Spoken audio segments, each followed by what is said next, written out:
There's been a big political shift in Ottawa with the federal Conservative Party without a leader for now.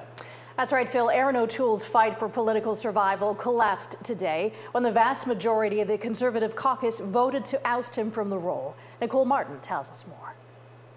A conservatism that builds Canada up.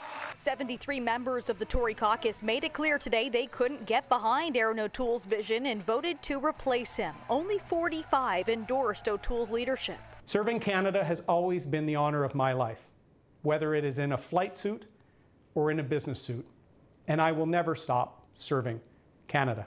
The now former Conservative leader announcing his resignation today, but staying on as Durham's Member of Parliament. The current situation was untenable, and it needed to be dealt with sooner rather than later. Conservative strategist Andrew Brander says ever since the federal election loss, O'Toole had been fighting to hold on to his role.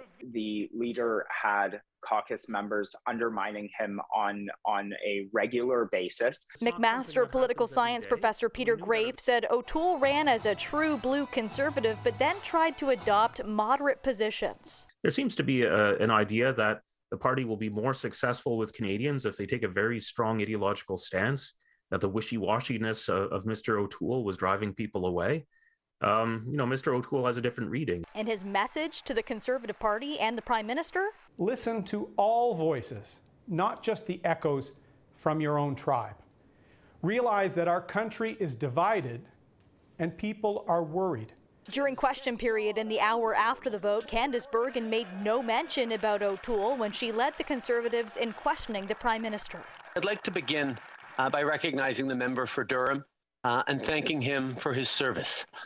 There is a lot we don't agree on for the direction of this country, but he stepped up to serve his country, and I want to thank him for his sacrifice, and also particularly Rebecca, Molly, and Jack. The leadership review was sparked earlier this week when 1/3 of the 118 Conservative members of Parliament signed a letter requesting it. It's the first time that the Reform Act has been used by a caucus to get rid of the leader. It all builds towards the next election.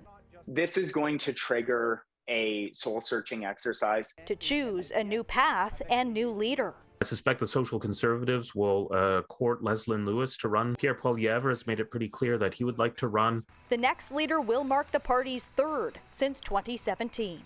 Nicole Martin, CHCH News. And before they decide on a new leader, Conservative caucus members are now going to choose an interim leader.